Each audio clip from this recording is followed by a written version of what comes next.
Ay derdin elinle yorulanlar, ay meriz yolanlar, ay hacet yolanlar, ay hanıma bu gece derdin diyen,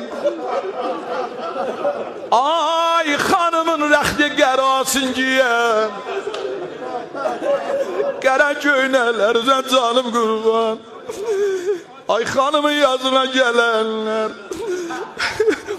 ay hanıma bu gece derdin diyen, ay hanımın rəxti əzazın giyen, bil geyinibsən şərəfin caməsin, Fatimənin nəşr elə qəmnaməsin, hər yerə getsin mühənindən denən, dərdi Hüseyin o Həsənindən denən. Mənə bax, söylə cavanlıqda qocaldıq alım, ay nənəzi ölənlər, söylə cavanlıqda qocaldıq alım, lalə kimi soldu zaraldı xanım, söylə ağardı qərəcək suləri, toxdamay bildi də pəhluləri ya.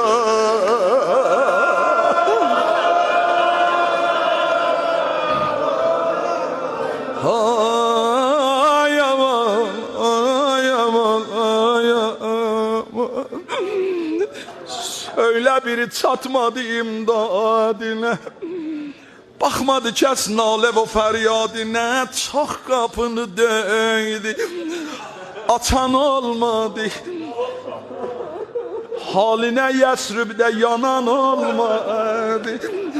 Şiə ürək başına, ürəklər başına köz qoyun, görmədi Zəhra Zəneynin doyun, qafiliyə bəxti rəvan getmədi, Zeynəb o Qulsumi gəlin etmədi.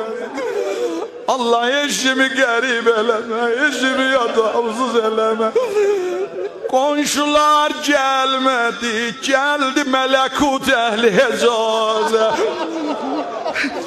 ağlaşırdı hərə bir yanda, vəsətdəydi cənazə, ağlaşırdı hərə bir yanda, vəsətdəydi cənazə. Mənə bax, Firuz, Allah nənüvə rəhmət eləsin, nənə bir ayrı aləm, xoş onların alından nənəsi qeydi həyat edədir.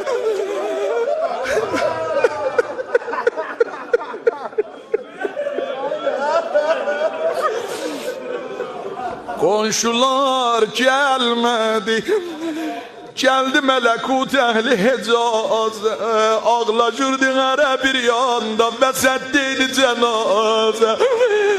Nənəni oxşamağa gəldi Həsən, aldı icazə, dedi baba qoy nənəmi özüm oxşayım, qoy nənəmi özüm oxlayım.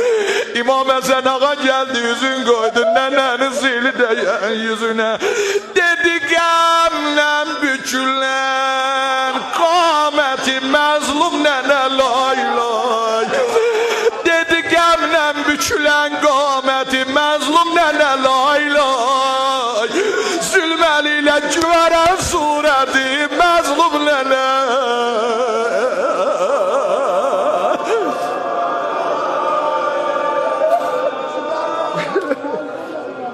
Zülməli ilə güvərən surəti məzlum nənə lay lay.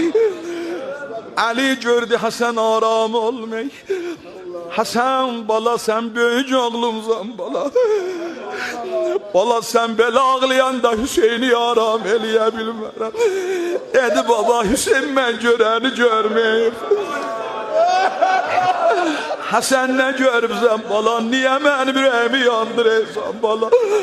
Aksilinin cərəyanın Həsən deməmişdi o ləhziyə kimin. Xanıma zil deyəndə fəqət əzəm var idi. Dedi baba Hüseyin mən görəni görməyib. Əli yalvar ey Həsən nə görübsən bala, başıma dolanım bala, ağlasın buna ağla. Dedi baba gör Görmeyiblər ağır el, taqət edil almağını. Görmeyiblər nənə yerdə ələ yağ çalmağını baba. Baba benim yanımda nənəmə zili vur.